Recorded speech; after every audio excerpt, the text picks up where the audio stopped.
Hello, hello, hello from the 11th inning stretch.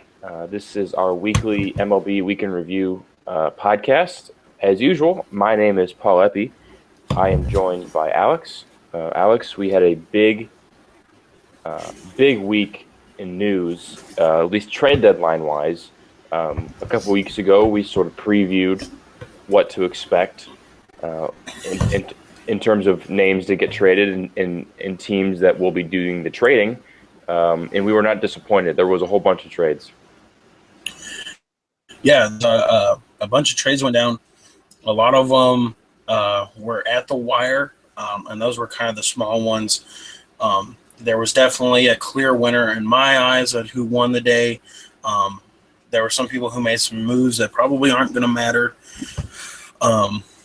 But yeah, I mean, I watched the countdown on MLB Network or ESPN. I'm sorry, on ESPN, like the 3.5 hour show that they had doing all the trades and stuff like that. So I got to watch that, and yeah, I mean, it was a typical trade deadline. If you're a Cardinals fan, every team's making moves except for you. But again, this year, like we discussed, the Cardinals really didn't have to make a whole lot of moves that we thought.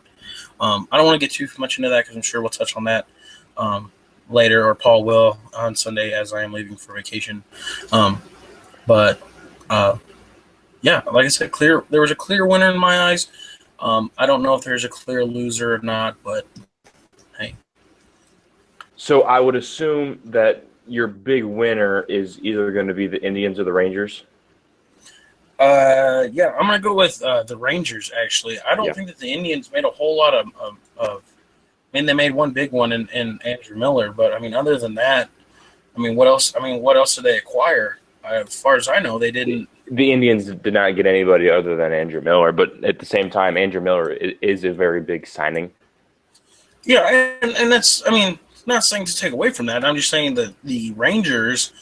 I mean, they went crazy. What did they went bonkers? Yeah. Yeah, they got Lucroy. They got Beltran. Who else did they get? There was one more. Jeffress, the Brewers closer.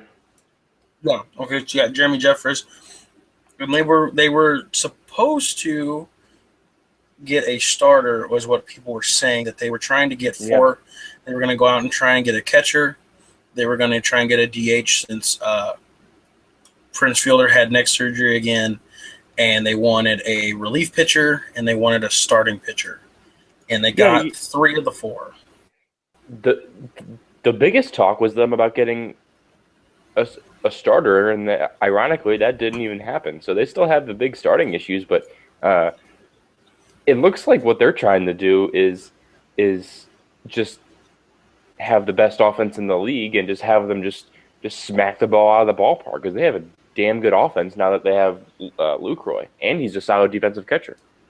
Yeah, and I mean, they were, and the big talk behind their starters was going to be the Rays starting pitchers. That's what a lot of people were saying were going to go. One of them did move, Matt Moore, which was one of the 2 they were talking about, but the other one was Jake Odorizzi. So he could be a waiver trade. Yeah. I don't think that would happen. That doesn't seem to happen all that often. I mean, you always hear about, they can still, do these waiver trades. But how often does that happen? Exactly, because the player you got to trade has to clear the waivers. Yeah, and someone to deal him, somebody in their right mind would pick up Jacob Odorizzi. And if Jacob Odorizzi hits waivers, I guarantee you there's going to be a long line of teams waiting for him. But what I'm going to do is I'm just going to go right down the list of trades, and we'll just briefly discuss each trade and sort of how it affects each team. We had briefly discussed Lucroy and the Brewers. I think their offense is one of the best, if not the best. The Rangers, they do have a pretty solid eighth inning and ninth inning combo with Sam Dyson and Jeffress. But we had briefly discussed that, so we will move on. Carlos Beltran also went to the Rangers. We had just said that But it also just sort of bolsters what they already have in that lineup. Yeah, and like we've kind of talked about, um, a couple times when you speak about the Yankees, which is Beltran's former team, was that Alex Rodriguez was killing that team because he basically had to DH, which took DH duties away from Carlos Beltran, which he flourished at. While And Alex, and Mark Teixeira, he's not a spring chicken. exactly. So, I think now that Beltran's probably going to spend a lot of his time at DH because of Prince Fielder being out right now. I think that that's going to preserve his bat, and he's going to be able to do more of those power numbers, more of those things. And plus, you have a DH now who's a switch hitter, which is a huge, huge advantage to you in your lineup. Yep. I don't need to say it again about how good their offense is.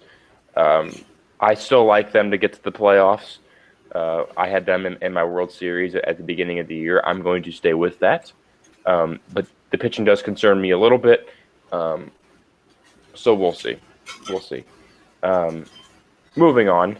Another big name to get moved was Jay Bruce. He went from the Cincinnati Reds to the New York Mets. The Mets lineup has been pretty hit or miss all season long. And Jay Bruce is a pretty nice addition, I do think.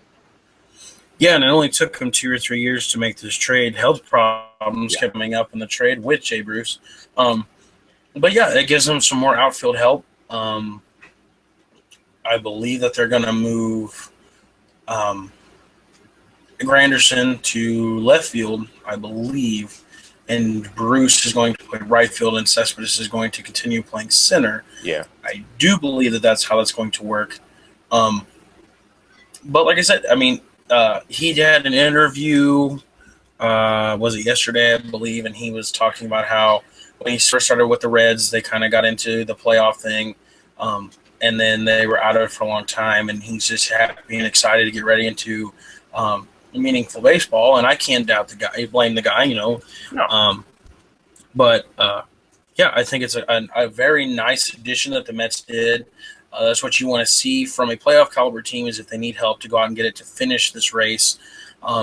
That's what most of the teams have done so far. The Cubs even went out and got a closer.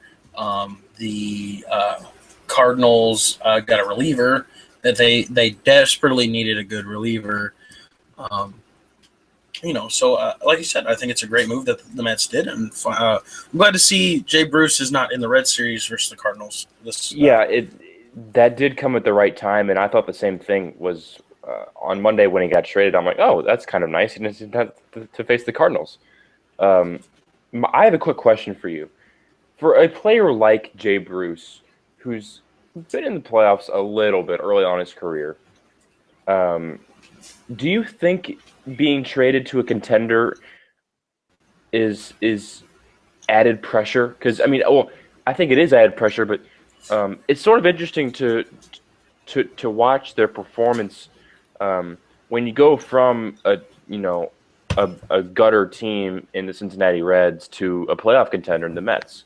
You have to wonder how the added pressure playing in a big market, playing in a playoff contender is going to affect him. Honestly, I don't believe that's going to affect him very much. I think he's excited right now to get into that playoff race, and I think his excitement is going to trump over his nervousness. Because like you said, this isn't the first time he's been in playoffs, but this is the first time he's been in a playoff team that their home is in New York City. So I think out of all the pressures that he will have, I think it's from the New York City side of it and not the playoff race itself. But yeah, I don't think he'll have any trouble.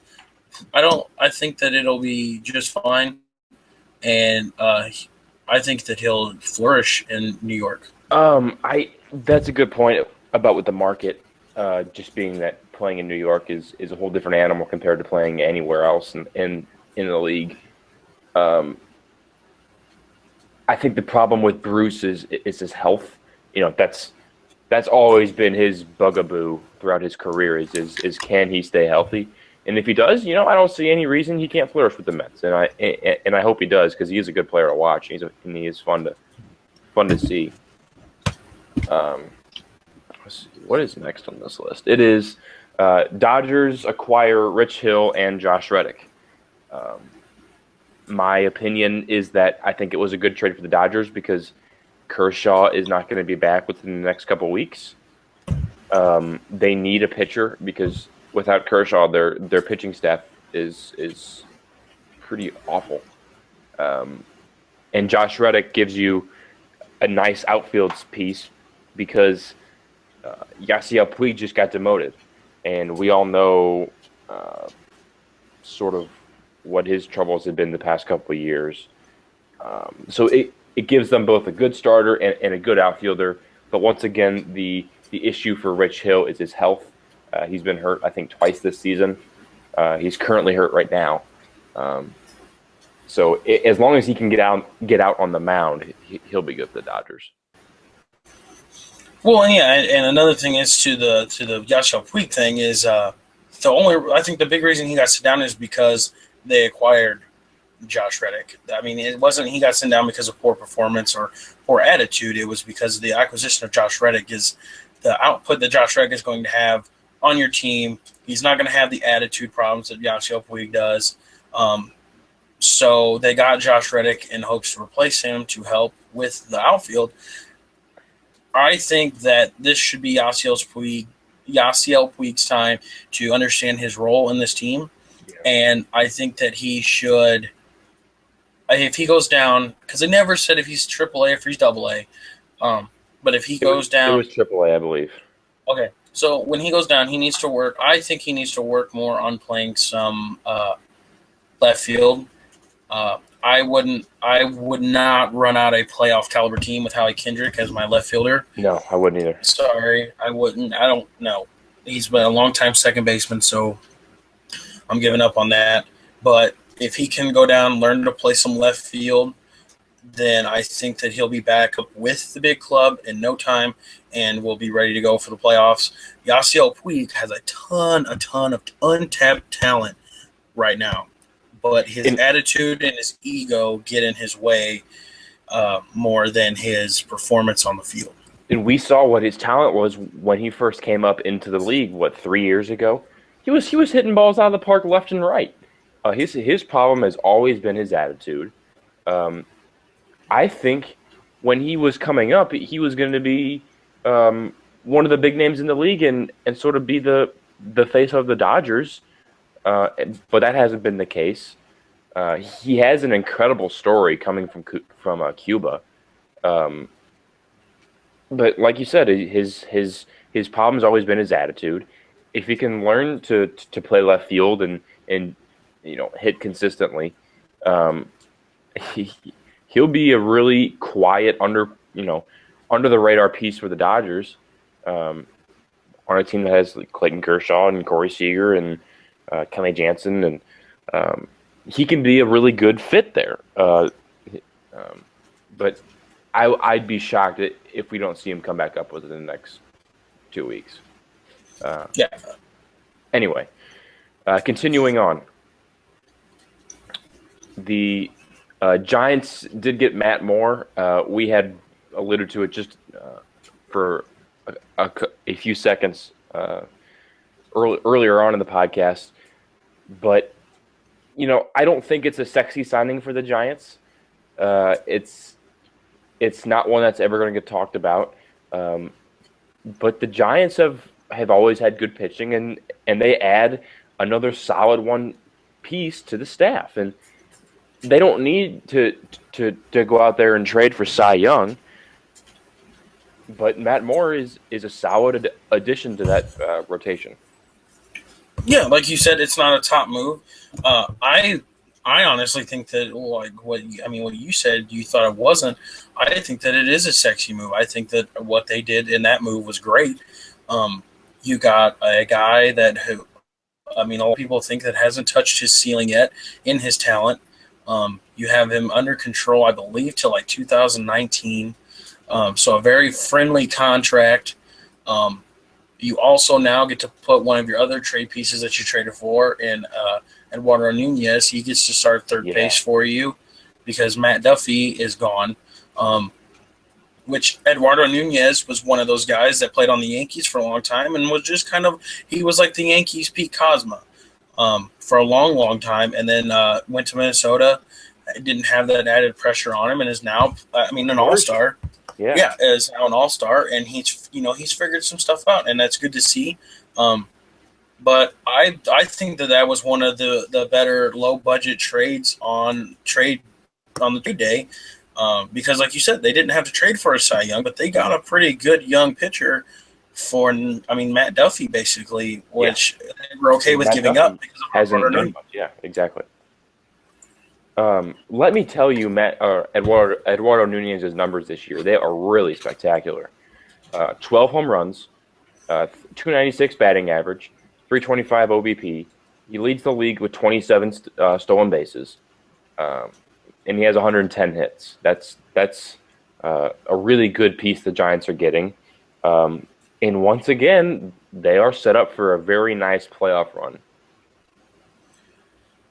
Yeah, you made a lot of and that's the thing with a lot of teams is you don't need a huge acquisition. The Rangers needed those huge acquisitions, I think, to keep them going. But the Giants, on the other hand, did not. They didn't need a whole lot of different. Their team is pretty much set just the way that they want it, and they're gonna be there at the end.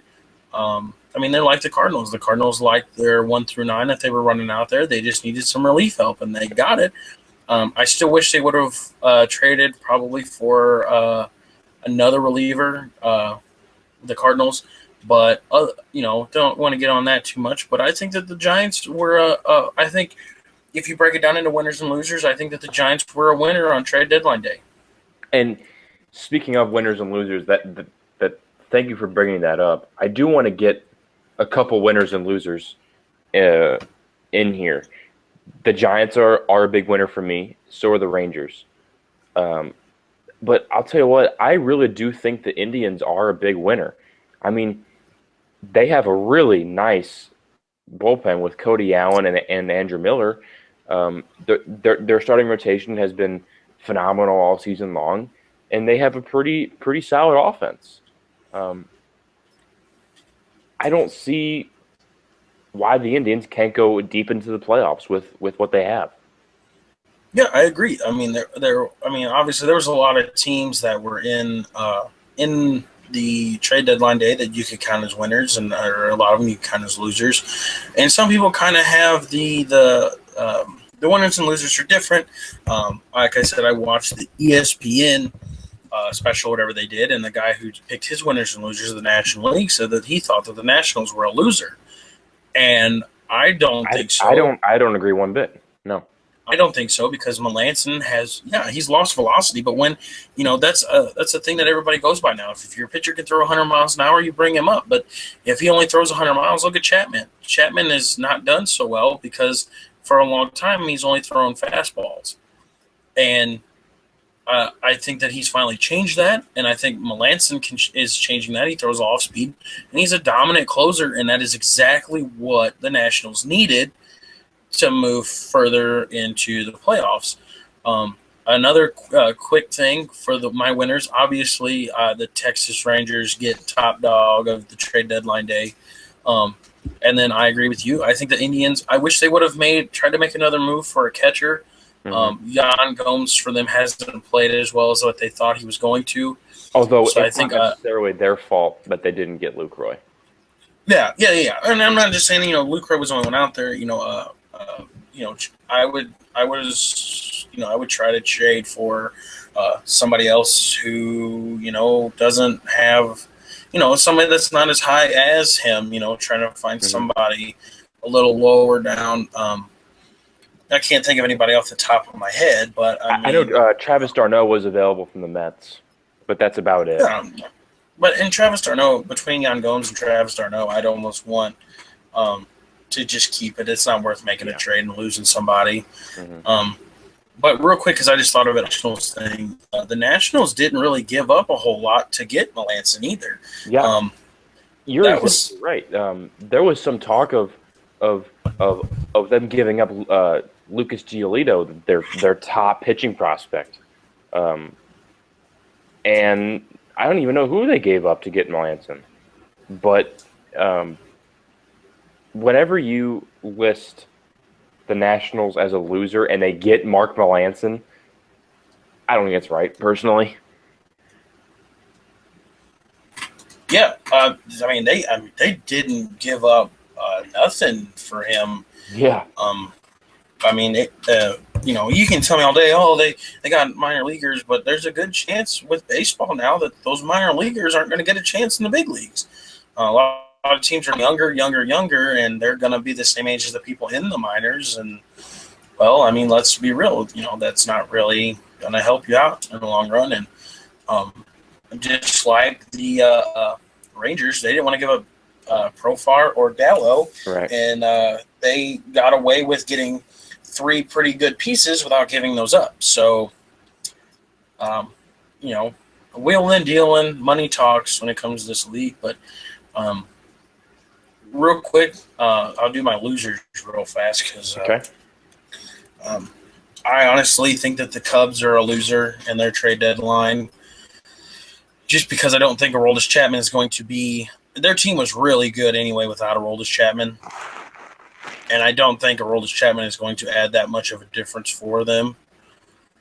That is an interesting comment. I had briefly thought about it, but I just feel like you're adding Chapman. I mean, it's not like you're not getting any better. I think you are getting better with Chapman.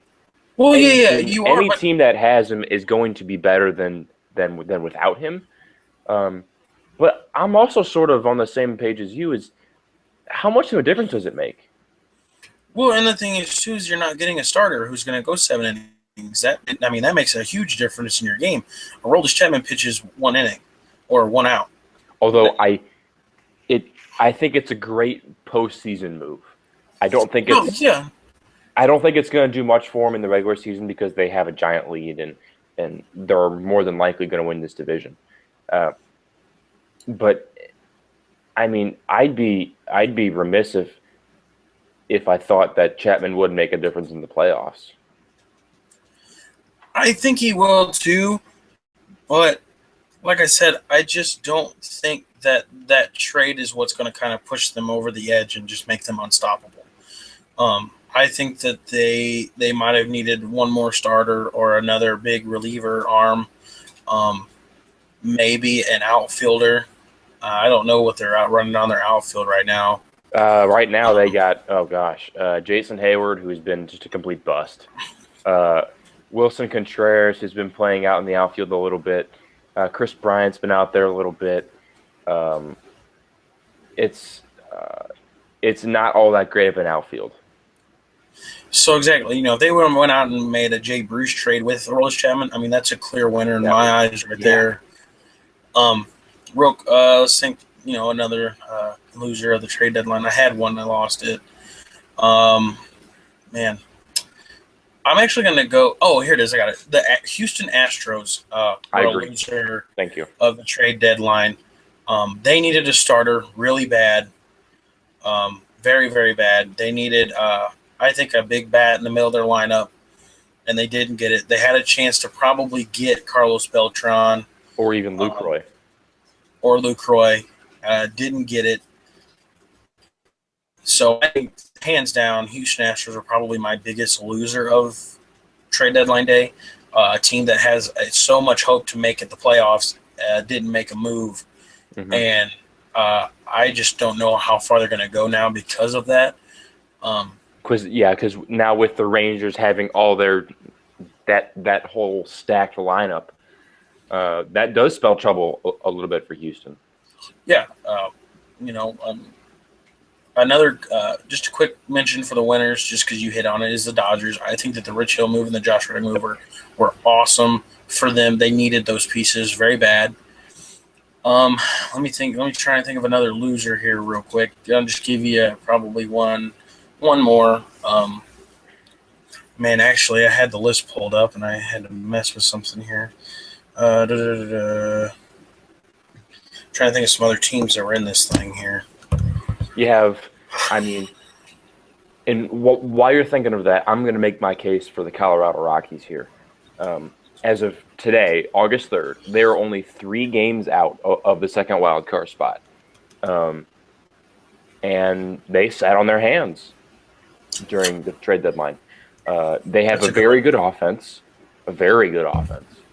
Pitching has always been their issue because of where they play, the Coors Field effect. Um, I'm not saying it's their time to pull a Cleveland Indians and basically put all your chips in, um, and just go for it all. But the Rockies haven't been close to contending for years. Um, and I would have liked to see them make a move. I don't think their offense is the issue. As I said, I think it's their rotation. Um, and I mean, you're only 3 games back in a fairly weak National League. Why not go make a move and see if you can contend? And guess what? They didn't do an absolute thing. Yeah, I completely agree. You explained that perfectly. I'm not going to add any more on to that. Um, I know they did touch on that on ESPN a little bit to that fact, but the guys on ESPN were saying that they should sell, and Mhm. I don't think that I that don't was think the so. right move for Colorado. I don't. Sometimes I hear these guys talk, and they don't make No, sense at no. all. I think that the Rockies should have been buyers. Uh, Outfield help, they needed it. They need a solid left fielder because they don't have one, and they needed When pitching really bad. when you have Carlos Gonzalez, Trevor Story, even though he's hurt now, Mark Reynolds, Nolan Arenado, DJ LeMahieu. Um, I mean, I'm sure there's somebody else that I'm missing in that lineup. Um, Blackman, Charlie Blackman. Charlie Blackman. Um, why would you not go out and try and get a pitcher? Because that lineup's going to keep you in every single ball game. Um, And so far this year, it has. and so far it has exactly, and they're 500. They are 53 and 53. So people were saying, "Oh, go out and try and sell Blackman." Cargo's been rumored to be traded for the past three or 4 years. Um, Blackman's been rumored to be in trade discussions a lot.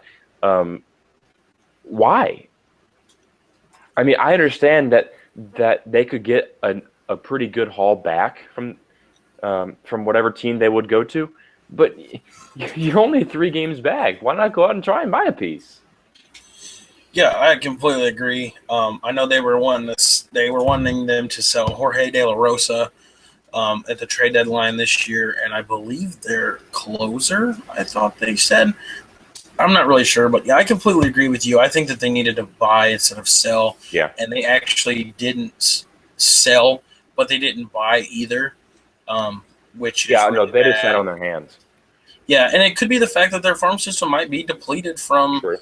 from other things, is why they weren't able to make a move. Um, I think if they finish 500 or over next year, this offseason they're gonna try and sign some people, maybe some under the radar kind of stuff, or make some trades. But real quick, my last loser is actually it's a whole trade in general.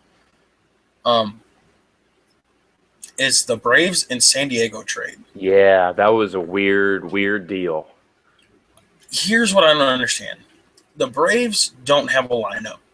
Nope. Don't they? Okay, they have technically they don't have a legit lineup that fans are going to be happy about. They have Freddie Freeman and nobody else. Yeah. So, and I understand they're going into a new ballpark next year. But here's the thing: acquiring Kemp, no matter what did they get him for? What's that outfielder's name? Hold on just 1 second. Let me pull. Hector Oliveira. Yeah, that's right. So you trade Kemp for Hector Oliveira. Okay, that's fine. I'm sure that the player difference is huge. Um, is I don't think that trade is going to help you moving into your new stadium. No. I think what's going to help you moving into your next stadium is you're going to have to call up some of your prospects. I think Dansby Swanson is probably going to be in their major league roster next year. Is going to be their opening day second or shortstop next year. They need a better third baseman because Adonis Garcia looks like he's like 50 years old. And so I think that, I mean, their whole lineup needs a huge lift. And honestly, I guess I should say their whole lineup. I mean, they definitely need a third baseman. And they need, I think they'll call up Dansby Swanson. So they need to sign another middle infielder. I don't know what their catching situation looks like. I don't know what they're pitching. I know their pitching is actually pretty bad. Julio Teheran is the only piece they have. He's having a pretty good season, but that is the only pitcher worth anything in that rotation. Yeah, and now, I mean, you could say that their outfield's really, really good with the acquirement of Kemp, but your three outfielders is not going to keep you over 500.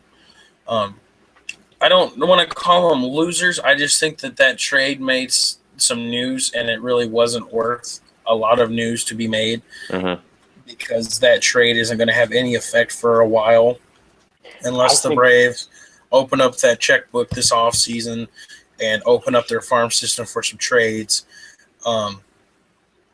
Yeah, I just don't I don't see them making anything different. And the San Diego Padres made a lot of moves like that this year that will have no effect on them at all. No. And one of the reasons the Braves made that trade was because Hector Oliveira was suspended. What is the date of the suspension? On May 26th for domestic violence charges. So he's obviously a huge head case, and you don't want him on your team or being a symbol of your organization. So that was probably the main reason they traded him. I am completely with you. I think the trade is a loss for all parties involved. It's just Matt Kemp isn't going to be your answer to anything. For Atlanta's sake, it doesn't do much. And like you said, they need to open up the checkbook, bring up some of their farm system guys, trade some of their farm system guys. I don't really know where they're at right now with the rebuild. Are they doing a full Cubs or Astros and imploding, or are they just kind of ping-ponging it back and forth? You don't really know what you're going to do. I don't know. Yeah, and then also the Padres did deal Andrew Cashner and Colin Rea to the Marlins.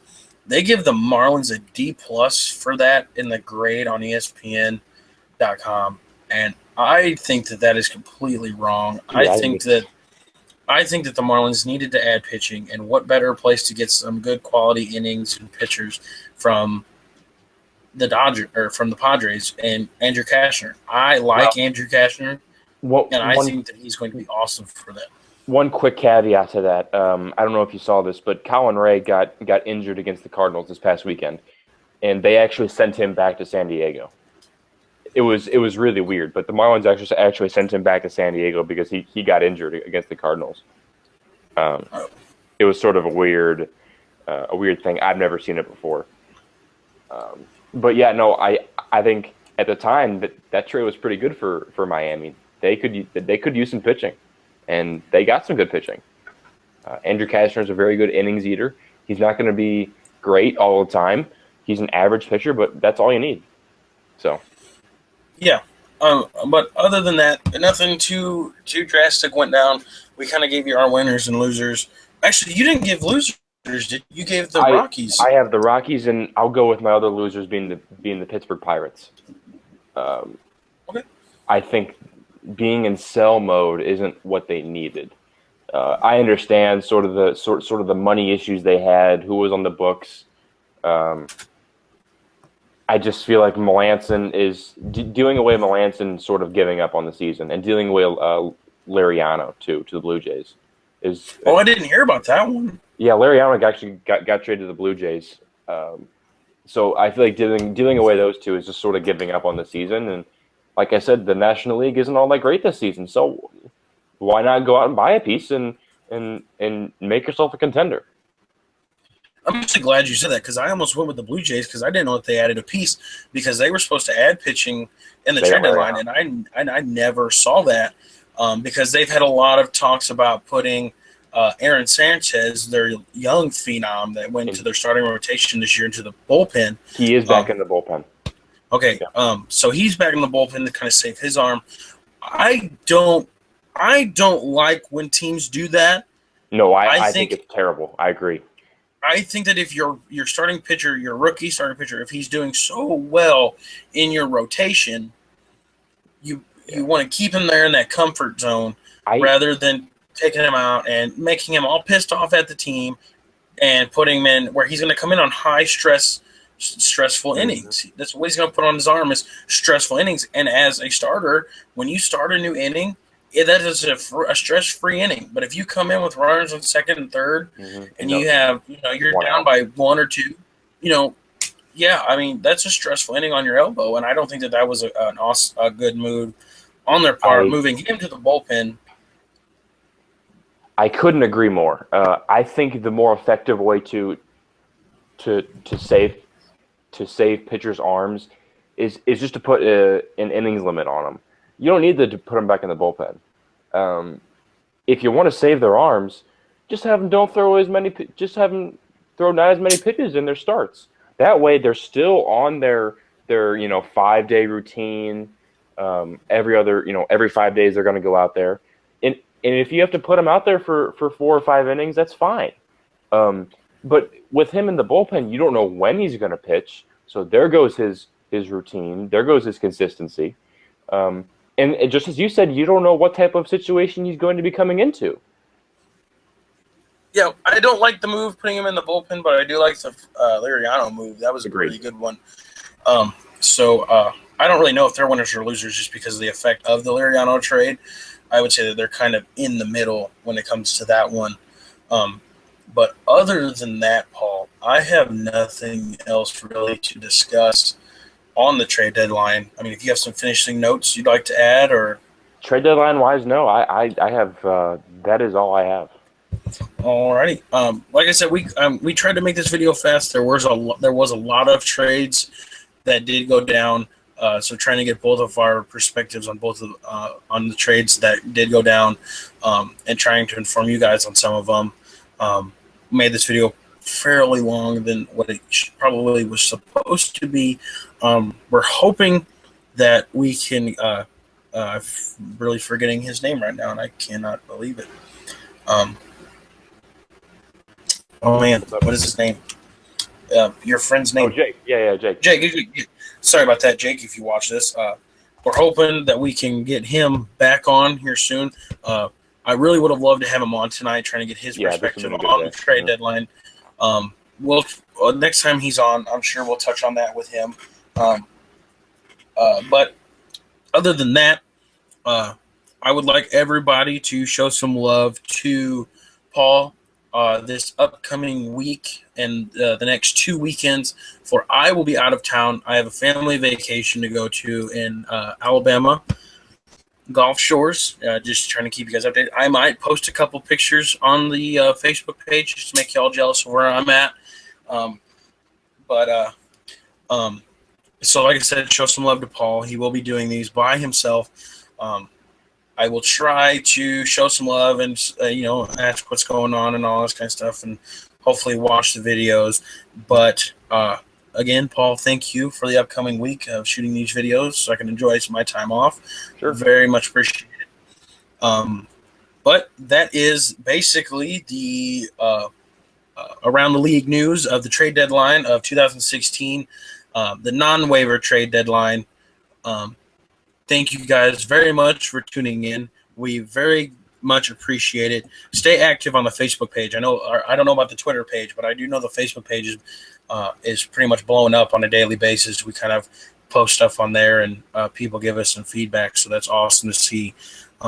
Keep that up. Tell your friends to like the page as well. But I don't want to keep this video going any longer than what it has to be. So my name is Alex Schneider, and as always, my good friend and co-host, Paul Eppy. Thank you guys for tuning in. This has been the league news for Wednesday trade deadline. Thank you guys very much.